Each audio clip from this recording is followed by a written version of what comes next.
Hair transplant చేయించుకుంటే జుట్టు ఊడిపోవటం ఆగిపోతుందా, లేకపోతే జుట్టు శాశ్వతంగా ఉండిపోతుందా?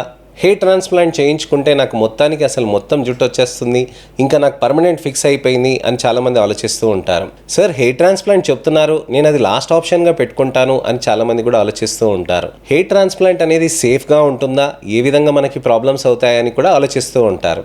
దానికోసమనే ఇవాళ నేను మీకు ఒక మంచి ఇన్ఫర్మేషనల్ అవేర్నెస్ వీడియోతోటి మీ అనేక సందేహాలకి, అపోహలకి, ప్రశ్నలకి జవాబుగా ముందుకు వచ్చానండి.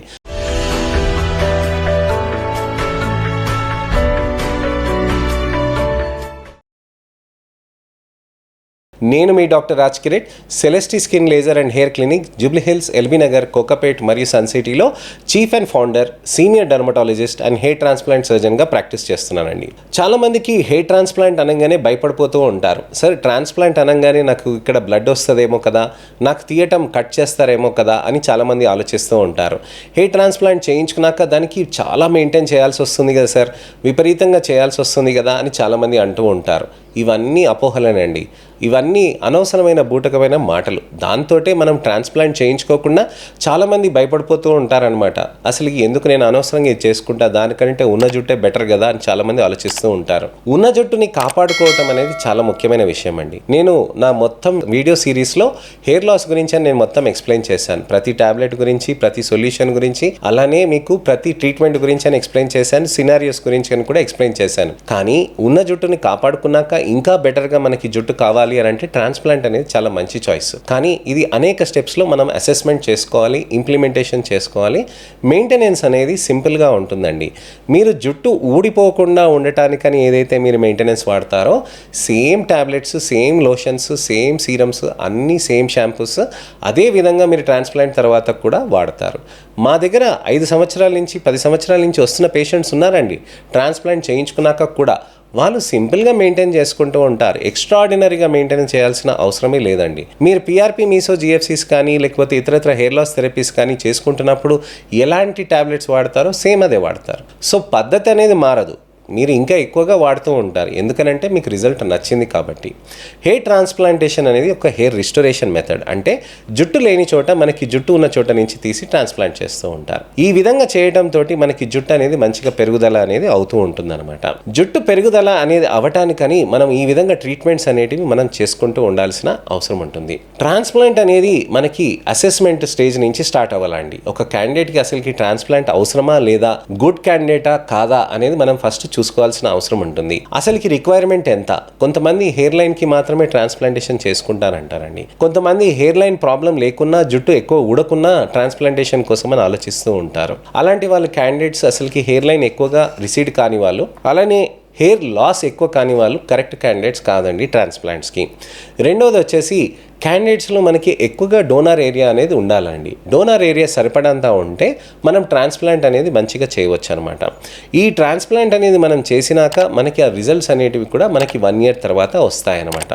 కీలాయిడల్ టెండెన్సీ కానీ, అలోపీసియా ఏరియాటా కానీ, ఇతరత్ర కోమార్బిడ్ కండిషన్స్ ఉన్నప్పుడు వాటిని స్టెబిలైజ్ చేసినాకనే మనం ట్రీట్మెంట్ అనేది మనం చేయాల్సిన అవసరం ఉంటుంది. పెయిన్ కొరకుడు ఉంటే సంవత్సరం దాకా హెయిర్ ట్రాన్స్ప్లాంట్స్ అనేది చేయకూడదండి. 6 నెలలు పెయిన్ కొరకుడినే ట్రీట్ చేసి ఆ తర్వాతనే మనం అప్పుడు 6 నెలలు గమనించి పెరగట్లేదు, మళ్ళీ ప్యాచెస్ రావట్లేదు అని అంటే అప్పుడు ట్రాన్స్ప్లాంట్ అనేది చేయవచ్చు అనమాట. సికట్రిషియల్ అలోపీసియాస్ అని ఉంటాయి. సికట్రిషియల్ అలోపీసియా కండిషన్స్లో ఏమవుతాయి, అక్కడ జుట్టు అనేది విపరీతంగా ఊడిపోతుంది అనమాట. అక్కడ ఊడిపోయిన విధంగా సికట్రిషియల్ అలోపీసియాస్ తోటి మళ్ళీ జుట్టు రాదు. అక్కడ ట్రాన్స్ప్లాంట్స్ అనేది స్టేబుల్గా ఉన్నప్పుడు మాత్రమే, 6 నెలల వరకు కొత్త ప్యాచ్ రాకుండా, 6 నెలల వరకు ఉన్న ప్యాచ్ పెరగకుండా ఉన్నప్పుడు అప్పుడు మనం ఆ ట్రీట్మెంట్ అనేది మనం చేయవచ్చు అనమాట. ట్రాన్స్ప్లాంట్స్ అనేవి క్యాండిడేట్స్ అనేవి మనం నిర్ణయించుకున్నాం. తర్వాత స్టెప్ ఏంటి? బ్లడ్ టెస్ట్లు. బ్లడ్ టెస్ట్లలో మనకి అన్ని రకాలుగా నార్మల్సీ అనేది ఉండాలి. మేము ఎంతోమంది పేషెంట్స్ని నార్మల్గా మేము స్క్రీనింగ్ చేస్తున్నప్పుడు డయాబెటీస్ కానీ, ఆస్తమా కానీ, ఇతరత్ర ప్రాబ్లమ్స్ కానీ ఉన్నాయి మేము కనుగొంటాం అనమాట. డయాగ్నోస్ చేస్తాం. ఆ డయాగ్నోస్ చేసినాక అవన్నీ సెటిల్ అయినాకనే ఆ తర్వాత ట్రీట్మెంట్ చేస్తామండి. ఎందుకంటే ఇవన్నీ ఎలెక్టివ్ ప్రొసీజర్స్. ఫస్ట్ స్క్రీనింగ్ అనేది చాలా ఇంపార్టెంట్. ఎంతైతే మనం గట్టిగా స్క్రీనింగ్ చేస్తామో అంత మనకి రికవరీ అనేది చాలా ఫాస్ట్గా ఉంటుంది. సో స్క్రీనింగ్ ప్రాసెస్లో చాలా టైం స్పెండ్ చేయాలి. మనం ఫిజిషియన్ దగ్గరికి వెళ్ళి అక్కడ ఫిట్నెస్ సర్టిఫికేట్ తెచ్చుకుంటేనే దానికి తగ్గట్టుగా మనకి ట్రీట్మెంట్ అనేది జరుగుతూ ఉంటుంది, మంచి బెనిఫిట్ అనేది అవుతూ ఉంటుంది. అలానే అనస్థీసియా టెస్ట్ డోస్ ఉంటుందండి. అలానే ఆ టీటీ ఇంజెక్షన్స్ అనేటివి తీసుకోవాలి. ఒక రోజు ముందు యాంటీబయాటిక్ యాంటీబయాటిక్ తీసుకోవాలి. అలానే మనము మంచిగా తినేసి నిద్రపోవాలి అంతకుముందు రోజు. ఆ రోజు మార్నింగ్ వచ్చినాక మనకి జుట్టు అంతా ట్రిమ్ చేసేసి హెయిర్ లైన్ అనేది మనం డిజైన్ చేసుకొని దానికి తగ్గట్టుగా మనం ఇంప్లాంటేషన్ అలానే దానికి తగ్గట్టుగా ఎక్స్ట్రాక్షన్ అనేది చేస్తామన్నమాట. ఫస్ట్ మనం ఇక్కడ మొద్దుబార్ చేస్తాం, తర్వాత ఈ భాగంలో మొద్దుబారుస్తూ ఉంటాం. మొద్దుబార్ చేసినాక జుట్టు అంతా ట్రిమ్ చేసేస్తాం కదండి. అప్పుడే ట్రిమ్ చేసిన దగ్గర అక్కడి నుంచి మనం ఒక్కొక్క వెంట్రుక అనేది తీసుకుంటూ ఉంటాం. తీసుకొని ఇక్కడైతే లేదో అక్కడ ఆ భాగంలో మనం ఇంప్లాంట్ అనేది చేసేస్తాం అనమాట. ఈ విధంగా మనం ఇంప్లాంటేషన్ చేయడం తోటి జుట్టు అనేది మంచిగా పెరగటం అనేది అవుతూ ఉంటుంది అనమాట. సో మనకి హెయిర్ ట్రాన్స్ప్లాంట్ చేసుకున్నాక నెక్స్ట్ డే మనం ఏం చేయాలి, అసలు ఏ విధంగా జాగ్రత్తలు తీసుకోవాలి, చేసిన రోజు మనం ఇంటికి వెళ్ళినాక మనం ఎటువంటి జాగ్రత్తలు తీసుకోవాలి. టాబ్లెట్స్ తీసుకోవాలండి, ఆహారం మామూలుగానే తీసుకోవచ్చు. అలా తీసుకున్న దానికి మనం నెక్స్ట్ డే మార్నింగ్ వచ్చినాక షాంపూయింగ్ చేసినాక మీరు ఇంటికి బయలుదేరిపోవచ్చు. మీరు దగ్గరలో అక్కడ డాక్టర్ దగ్గర ఎక్కడైనా డ్రెస్సింగ్ రిమూవ్ చేసుకోవచ్చు అనమాట. 3 రోజుల తర్వాత 4 రోజుల తర్వాత, వారం తర్వాత మీరు tablets, lotions, minoxidil, finasteride, dutasteride, biotin supplements అలాంటివన్నీ తీసుకుంటారు. బేబీ షాంపూ తోటే మీరు 1 మంత్ వాడుకుంటారు. 1 మంత్ తర్వాత మనకి మామూలుగా ట్రీట్మెంట్ అది మామూలుగా చేసుకుంటూ ఉంటాం. 1 మంత్ తర్వాత హెయిర్ ట్రాన్స్ప్లాంట్ చేసినట్టుగా మనకు ఆనవాళ్ళు కనిపించవండి. మన పనులు మనం చేసుకుంటూ ఉంటాం, మన పని మనకు రెగ్యులర్గా చేసుకుంటూ ఉంటాం. ఎటువంటి ప్రాబ్లమ్స్ అనేటివి ఉండవు అనమాట.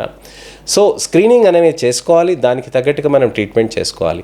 దీని తర్వాత కూడా మనం మెడిసిన్స్ వాడుకోవాల్సిన అవసరం ఉంటుంది. ఎందుకనంటే హెయిర్ లాస్కి క్యూర్ కాదు హెయిర్ ట్రాన్స్ప్లాంట్. హెయిర్ ట్రాన్స్ప్లాంట్ చేసినాక కూడా మనం మందులు అవన్నీ వాడుకుంటూ హెయిర్స్ని మంచిగా మెయింటైన్ చేసుకుంటే లేని చోట జుట్టు పెరగటం, అలానే ఉన్న జుట్టు మంచిగా పెరగటం, ఇవన్నీ కాంబినేషన్ తోటి మనకి స్కాల్ప్ కవరేజ్ అనేది ఉంటుంది. మన స్కాల్ప్ కవరేజ్ అనేది హెయిర్ ట్రాన్స్ప్లాంట్ తోటి మనకి ఉన్న డోనార్ ఏరియాని బట్టి డిపెండెంట్ అయ్యి ఉంటుందండి. సో అనేక రకమైన ఫ్యాక్టర్స్ తోటి మనకి గుడ్ హెయిర్ ట్రాన్స్ప్లాంట్ రిజల్ట్స్ అనేటివి ఉంటాయన్నమాట. డర్మటాలజిస్ట్ గైడెడ్ ట్రాన్స్ప్లాంట్స్ ఉంటే ఆ సెంటర్స్కి వెళ్ళండి. ఇతరత్ర బ్యూటీ పార్లర్లో ఆ విధంగా సెంటర్స్లోకి వెళ్ళి అనవసరమైన ప్రాబ్లమ్స్ తెచ్చుకోవద్దు. సో ఇదండి విషయం. ట్రాన్స్ప్లాంట్ గురించి అని మీకు ఎక్స్ప్లెయిన్ చేశాను.